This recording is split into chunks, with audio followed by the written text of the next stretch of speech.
Please be seated.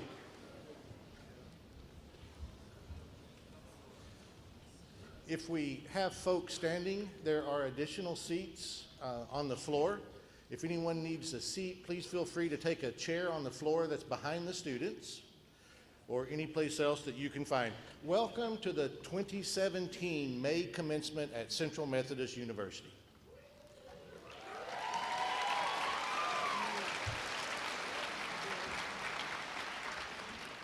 It never surprises me that the students cheer that line the loudest every year. Commencement is a great day of celebration for us. This ceremony is the culmination of 4 years of hard work on the part of our students and untiring dedication on the part of the faculty and staff. I remember it was just barely over 4 years ago when this class was the very first class that I got to be part of. We came at the same time, class, and I will never, ever forget that day, that day when the parents were excused and they all cry and everything, and they left us alone. And I remember looking out over that crowd right back there in Puckett Fieldhouse in those grandstands, and I looked then and I said, the vast majority of these students are going to be amazingly successful. And there were a couple of you fellows, well, you've just surprised the heck out of me, and congratulations to you too. At Central, we prepare students to make a difference in the world. That's what we do. Students, at the end of this commencement ceremony, you will have received the degree, not that we are giving you, but the degree that you have earned, the degree that will send you forth into the world to make your difference. It's my opportunity now, it's my great honor to invite to the podium the chairman of our Board of Trustees. These folks give so much. They give of their time, they give of their talent, they give sacrificially of their treasure to help this institution become and grow to the great institution that we are today. Please help me welcoming the chairman of our Board of Trustees, Dr. Tad Perry.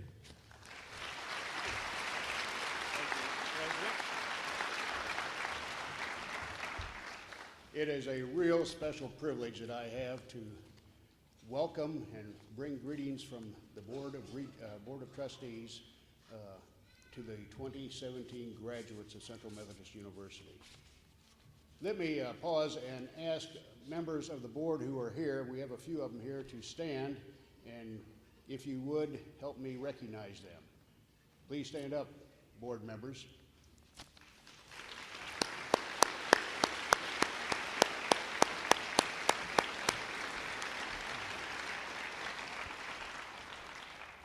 There are 40 of us who serve on the board and try to provide you with the opportunities to get a first-class education. We hope we were successful and that you are well prepared to take the next steps in your life. I'd also like to offer greetings on behalf of the board to my really close personal friend, Mr. Braxton Rethwisch. Braxton.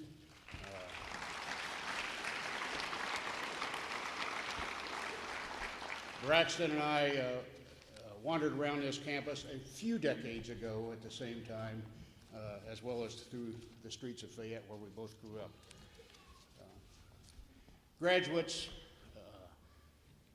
you have a foundation that you have acquired here at Central. You've achieved the development academically as well as personally. You are now in a transition. Today marks that transition, that you go forward to the next chapter of your life. The Board of Trustees wishes you all joy and much success as you go forward. Congratulations on a job well done to both the graduates, their families, and your friends who have supported you. Best wishes.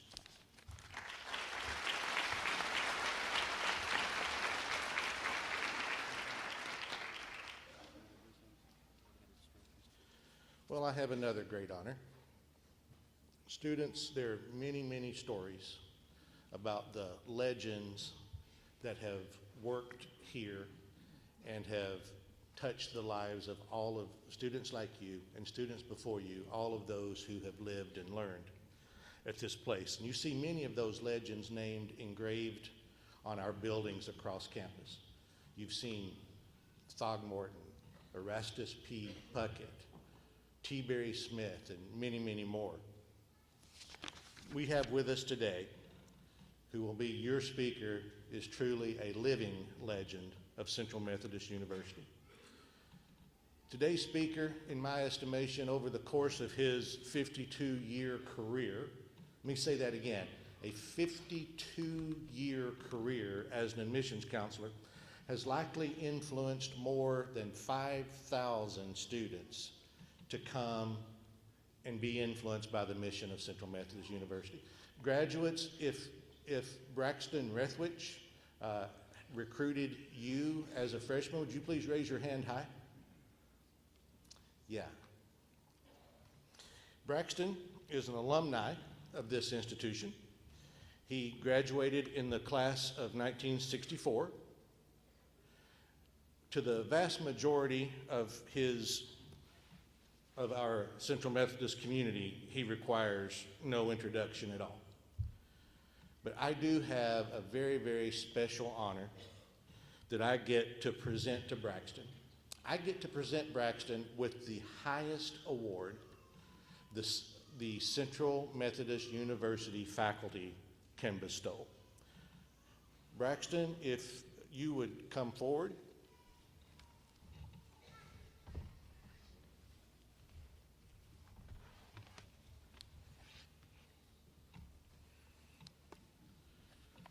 Braxton, I have a resolution that reads, Resolution of the Board of Trustees, Central Methodist University, Fayette, Missouri. Whereas Braxton P. Rethwisch has provided 52 years of exemplary service to Central Methodist University. Whereas Rethwisch's dedication to the university as a student, alumnus, staff member, and ambassador is without equal. Whereas he has demonstrated an untiring focus on academic excellence and on Central's steady growth and development.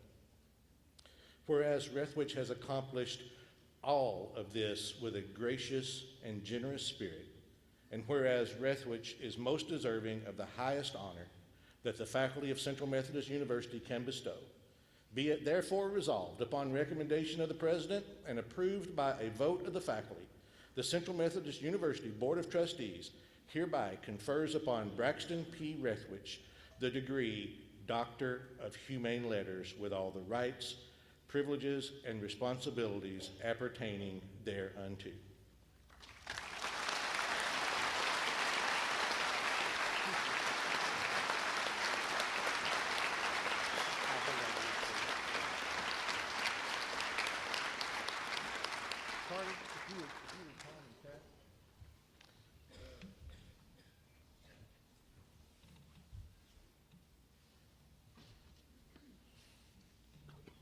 Chairman Perry and his son Carter will present the master's hood, or the doctorate hood.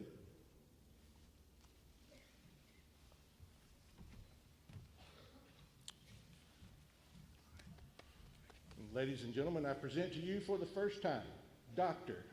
Braxton Rethwisch.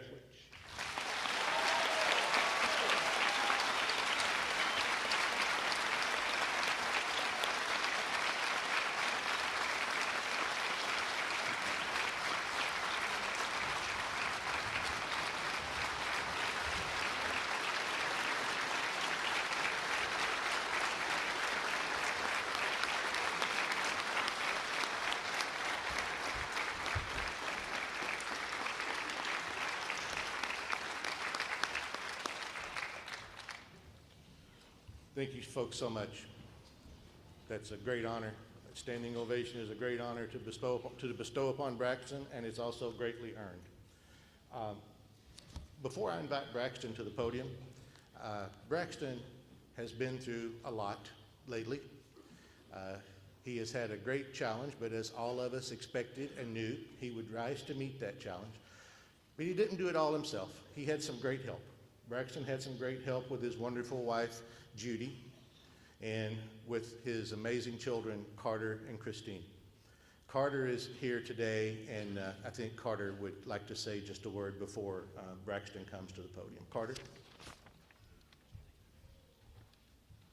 Thank you guys, and congratulations on your graduation. Many of you may know I attended Central Methodist a few years ago. I was 19 years old.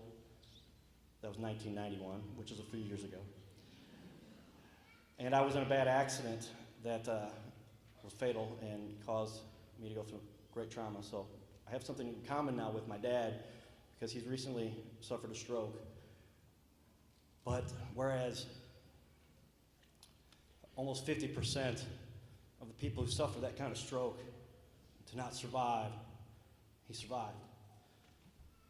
He then has recuperated, and today he's going to give you guys another one of his motivational, inspirational speeches, even after going through such a traumatic experience, because he lives to do this, and this is his passion. So if you would, please give a warm welcome to my father, Braxton Rethwisch.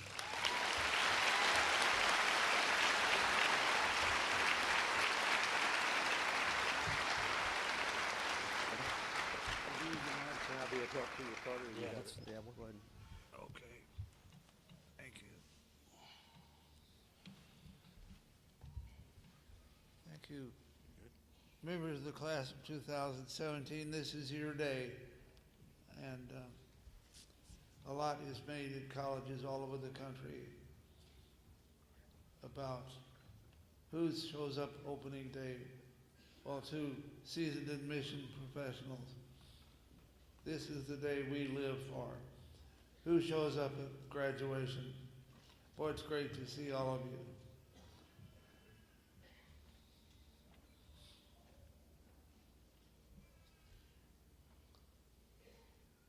So, members of the Board of Trustees, Doctor Josh Jacobs, Chairman Perry, distinguished faculty, parents, friends, what a day this is and what a day it is for me. This is the highlight of my professional career. You know, those of us who are in the college admission profession have a saying that long after people have forgotten your credentials, your degrees, and your accomplishments, they will always remember how they were treated. And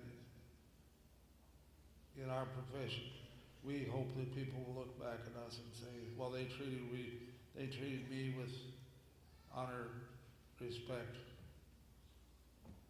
and dignity. So we hope we have done a good job of that, and you will reflect that as you get into your career. Today is truly a day of celebration, but we're not celebrating the end of your academic pursuits or your college studies. Today marks the beginning of your professional career. I don't mean to give you distinguished graduates any nefarious ideas, but I do remember a legal case I studied in graduate school, which had to do with a young man who graduated from a well-known, rather prestigious institution. And in a short time, he was suing that institution. It wasn't Central Methodist, by the way. And the judge said, "What's your cause, young man?" He said, "Well, before I entered here," he said, "I carefully read the mission statement of this institution, and among other things it said, graduates of this institution shall know they have acquired knowledge and gained wisdom. And Your Honor, I didn't get wisdom." Well, I'm going to suggest to you that wisdom is where you find it. And sometimes you have to think hard and reflect over a period of time to know just what that wisdom is and how you're going to employ it. That will largely depend upon what you think. I have a memory of some wisdom I got, which I think came on the football field. We had a coach who, by the way, was a Central Methodist alum, and he convinced us that your opponent has nothing whatsoever to do with the outcome of a game. That is determined by what you think and how you carry out your thoughts and how dedicated you are and how hard you work.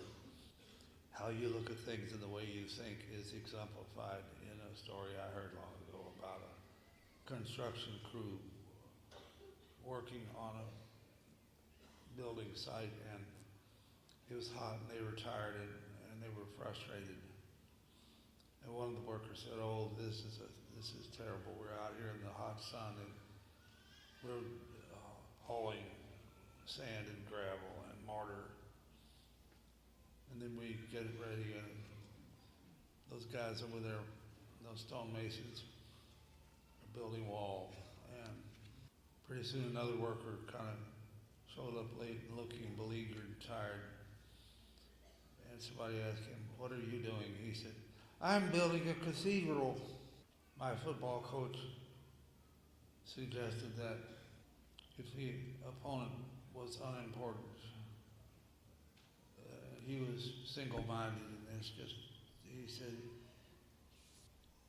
it's all about whether you think you can win this game or not. He called me aside, he said, "Okay, you're one of the captains, you're going to be my quarterback." And that was kind of a daunting thing to hear at the tender age I was. And he said, "I'm not going to be running in plays. I want you to think you're out there in the midst of the action." So I have to confess, every now and then, it'd be 3rd and 4 or something like that, and I'd look over, "Coach, what do you think? Do I run? Do I pass?" And the only response I ever got was this. When he, a few years later, when he died, I wrote his wife and I said, told her what he had meant to me. And I wrote that story. I said, now that I look back, and he'd pound that fist into the other hand. I said, to this day, I don't know whether that meant run or pass, but I figured out very quickly it meant first down. That's kind of what I want to visit with you about today is your mindset, your mental attitude is everything. As you build your career and as you wrestle with the problems life throws at you. There's my son. He has played a lot of sports, and as he's tried to help me recuperate, my coach's name was Jim March. He graduated here. I'm sure he spent a lot of time in this building, but Carter quite often, as he's pushing me, he'd make a great physical therapist. Boy, I tell you, he's full steam ahead. And sometimes when he thinks I'm not going fast enough, he'll say, "March, Dad, march, Jim, march, march." Well, his first year here, Carter was in a terrible automobile accident. The vehicle he was in with 3 of his soccer teammates was hit head-on by a big truck. The force was so great that the truck went over the top of their car. They were all rushed to the hospital, and when we got there, we didn't get to see him for several hours. He was in real bad shape. And those of you familiar with the entryway over at Woodward Hall have seen a bench there that faces Church Street, and that bench is dedicated to the memory of Jimmy Barnes, who was killed in that accident.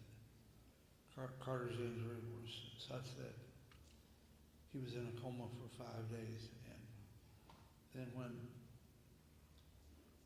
we stayed right outside his intensive care unit, and all of a sudden his mother and I saw this group of medical people racing down the hall and going into his ICU unit. And the doctor came over and he said, "Oh, I'm sure you want to know what's going on." We said, "Yes, sir." And he said, "Well, your son seems to be very athletic, but we had him on a breathing machine and a lot of other apparatus." And he said, "Some way or another, he must be a Houdini, but some way or other he got out of the tethers because we figured he'd probably get uncomfortable." And that happened. And said somewhere way or another he got his hands free and pulled out the breathing tube and detached some other things we had him hooked up to. A few days later, he woke up and wanted to know what had happened. We tried to explain. Well, he went on and finished college on time, and he went on and played semi-pro football, and after 3 50-yard field goals in 2 days, he called me, well, I'll never forget it. "Hey, Dad, guess what?" What's that? He said, "I got a call from the Rams today, and they want me to come kick them in a tryout and practice." Well, anyway, and then he went on a year ago and won the batting title in his baseball league, which is fairly sophisticated level of baseball. But I tell you this story not thinking he's going to get an offer from the Rams or the Cardinals or something, but because this plays into what I want to talk to you about. You've already heard I suffered a stroke. This was about a year and a half ago. Woke up in the emergency room, and there was Carter. He's always there when I need him. And he proudly held up an article he had printed out. "Hey, Dad, look at this." It says, "People who suffer the same kind of stroke you've had have a 45% chance of recovery." And I said, "Well, I don't know where you do your gambling, but those are not the odds I'm looking for." Anyway, he's my chauffeur. He's my therapist. He's made everything I've done in the last few months possible. He's not, you'd think after all this talk about sports, you would think that he's some great big tackle or something. He had a way of taking me out of my unit at the recovery center. He says, "Dad, I'm going to tell all my buddies you're through with rehab." Well, anyway, he could carry me and set me down in the front seat of his car. And he called me on Super Bowl Sunday and he said, "Dad, you'd probably like to go home and see the game on your own TV in your big chair." I said, "Yeah, I sure would." He came in and there's somebody had parked right next to the side where he puts me in. And the only way he could get me in was kind of topple me in, and then got me in the rest of the way with his knee very gently, but I had my head on the console looking at the ceiling. And I said, "Now, Carter, Super Sunday is getting to be kind of like New Year's Eve, and police are going to be everywhere, so if you get pulled over, I'll be having to talk to a police officer and explain that I am not deceased. Otherwise, they're probably going to try to charge you with unlawful disposition of a body."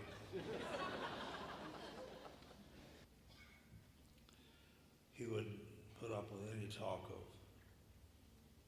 less than full recovery on his part, and that's all he ever talks about with me. His dad, you need to do more exercise or whatever, you got to think about what you're going to do to recover. You've got to do what they tell you. I would like to thank my wife, Judy, who is also a Central alum, and my daughter, Christine, and her husband, Patrick, Nye. They've all been just terrific. And my grandchildren are here today as well, Clark and Elise Wagstaff. Now, Elise loves to read and think and talk, and we used to read fairy tales a lot. You've all done that. Once upon a time this, once upon a time that. And I was reading it once upon a time, and Elise said, "Granddad, stop a minute. I've got a question. I said, "Go ahead, Elise." She said, "Does every fairy tale begin with once upon a time?" I said, "Well, no, not necessarily. You see, in even-numbered years, a lot of fairy tales begin with, when I am elected." If you hear when I'm elected, you know a fairy tale is on its way. Remember 2016, look what we have to look forward to next year. Just imagine the fairy tales we'll hear. Presidential election year. Carter will tell you that one of the motivating things for him throughout his recuperation, he suffered a just horrendous head injury. And when we were at the emergency room, they said, "Don't you leave this lounge. We may have to talk to you at any moment." And I saw when I was in the locker room of one of the state's best football programs, led by a legendary coach.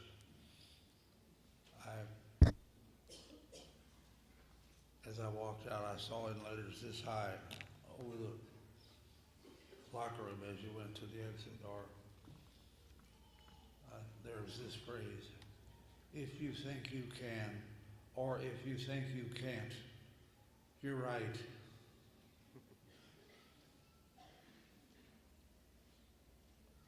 Well, that stuck with me, and I related that to Carter. We've quoted that many times. I think that those words originally belonged to Henry Ford, the great industrialist.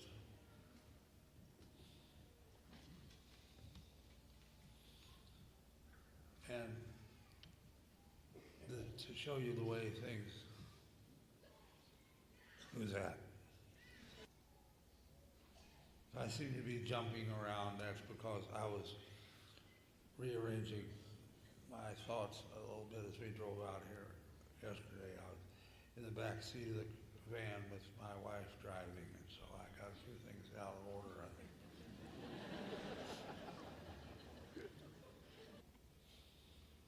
Say thanks, Dad. It's okay. Here's what went wrong. All of a sudden, I'm reading from President Drake's test. So,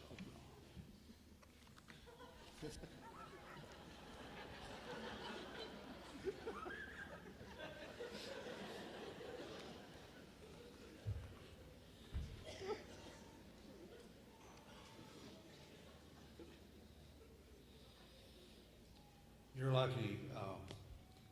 My wife grabbed a hold of my speech and cut out almost a third of the stories. All right, Dan. Tell him thanks.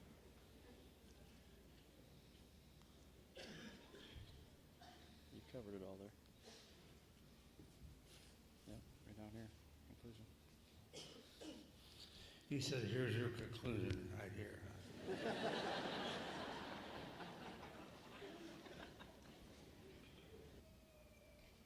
The thoughts I want to leave with you are that if you have the right state of mind, that is the single-minded belief that you can conquer whatever your challenge is, you will do so.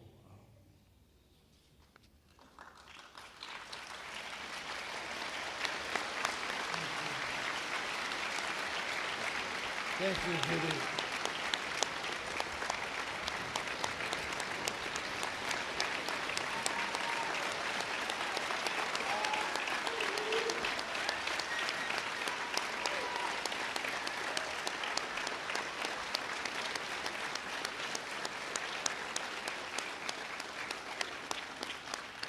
Thank you, Braxton. Thank you so much. Yes, sir. Is it behind? Is it behind? Yeah, you're good.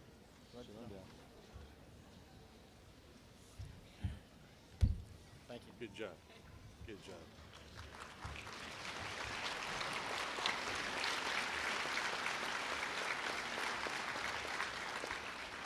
Ladies and gentlemen, that's a living legend of Central Methodist University. More courage in that man's little finger than in my entire body. One more time, a very nice hand for Dr. Braxton Rethwisch.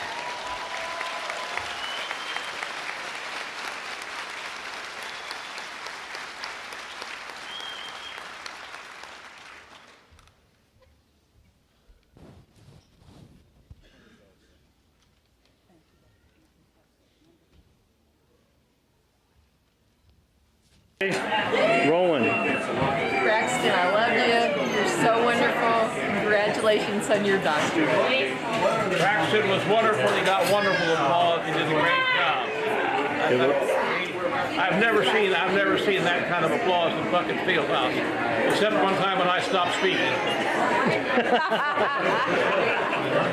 Jerry, anything memorable? Ruth, anything memorable about today's events? Well, we were just talking about how we think the graduates really were listening and that there really was a message for them. And it also looked like you were having a good time. That's true. You were smiling. What about you, Jerry? Well, I thought the graduation went a long time, but the speech was good. If we'd have cut out all the graduates, it would have been a better afternoon. There you go.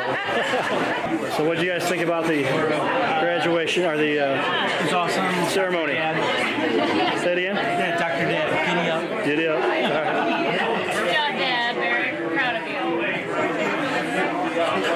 I think you did a good job.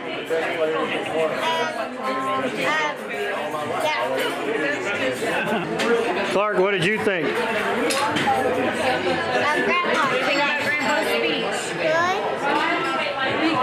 Good. Good job.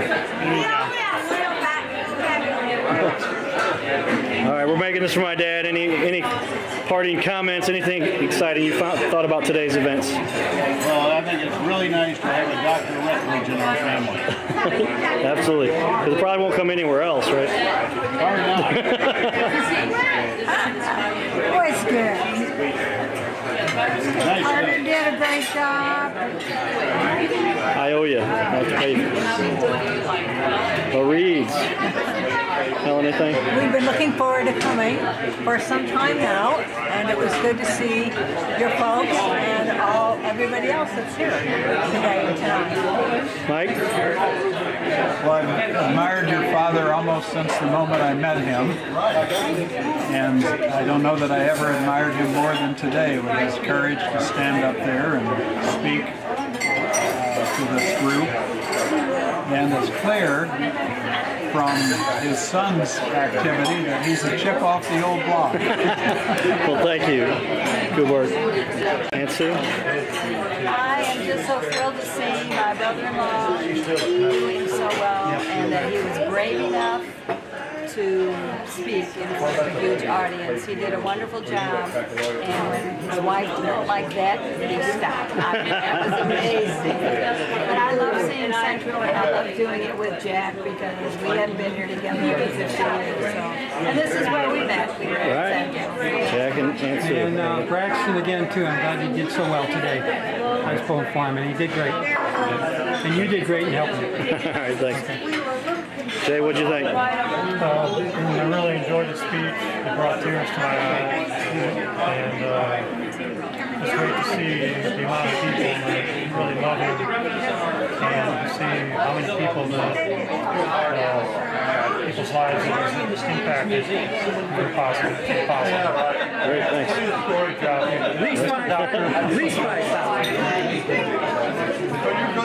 So Nancy, you're next up. What'd you think about today's events? Fantastic, better than I thought it was. Yeah. Right on. Knew what he wanted to say. It's even worse than that. Same Braxton.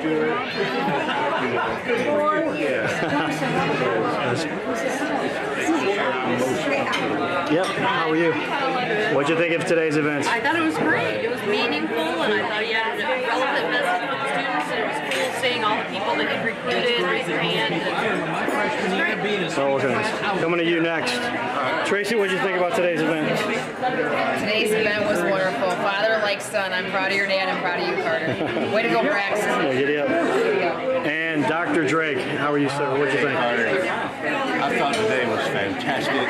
I thought your dad just hit a home run. He absolutely knocked it out of the park. So many of the students and the parents came up to me after and said how meaningful it was that they got to hear Braxton talk and to actually hear from a living legend of CMU. So I appreciate what you did, helping and supporting your dad as you have over this last year. You're a fine young man. If I had a son, I want him to be just exactly like you. I'm so appreciative that Braxton came out today and served our students the way he did. I appreciate that. I think you need more information, but there's my parents might differ with it. Dave, what do you think? I think Braxton did a terrific job today. Anytime a 74-year-old man can hold the attention of 20-year-old young people and challenge them is terrific, and he did it. Absolutely right. Awesome. Rick? Your dad has been my big brother and mentor in this business for over 30 years, and he's been so influential in this profession for so long. There's no one who doesn't respect him, and it was great today. It was great to be there and to hear his stories. All right, and the woman of the hour, Judy Rethwisch. What'd you think, man? It was one of the scariest things I've been through in my entire The life. time you married him or today? This was scarier than when I married him. But I thought he did terrific. And I was very proud of him. And I'm glad he's doing as well as he is. Okay. All right, BR, here's your moment. What'd you think about today? Wonderful day, and you can imagine still working with kids like the ones that we graduated today. It's a great event, and Judy cut out the best part of our story. But you got a good speech in anyway and inspired a lot of people. I want to see 1/3 of the speech it was cut out. So Dad, anything else? That's where the good story. What else would you what else would you like to say to everybody, Dad? Well,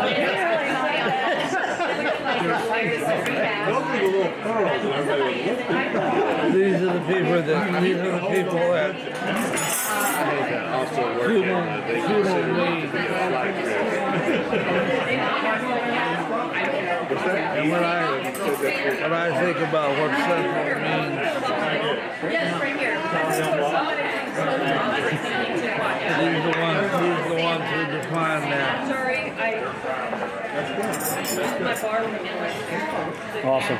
Everybody want to do a quick toast? We'll do a quick toast to my dad. What toast? To Braxton. Quick toast. All right, Braxton, I'm going to let you go ahead and do the toast. What do you want to do? Good afternoon. Mr. Braxton. Quick toast with my dad here, everyone. Ready? All right. You want to make the toast, Dad? If you could capture the central spirit, it's right here at the tree. These are the people that... Gotta get out this way. I can't get out the other way. All right, cheers. Cheers! All right. Good work. Bottoms up. So there it was, ladies and gentlemen. That's our event for the day. Braxton doing a great job, and we appreciate everybody that's attended. Thanks for watching and giving great support. We'll see you. Giddy up. Giddy up.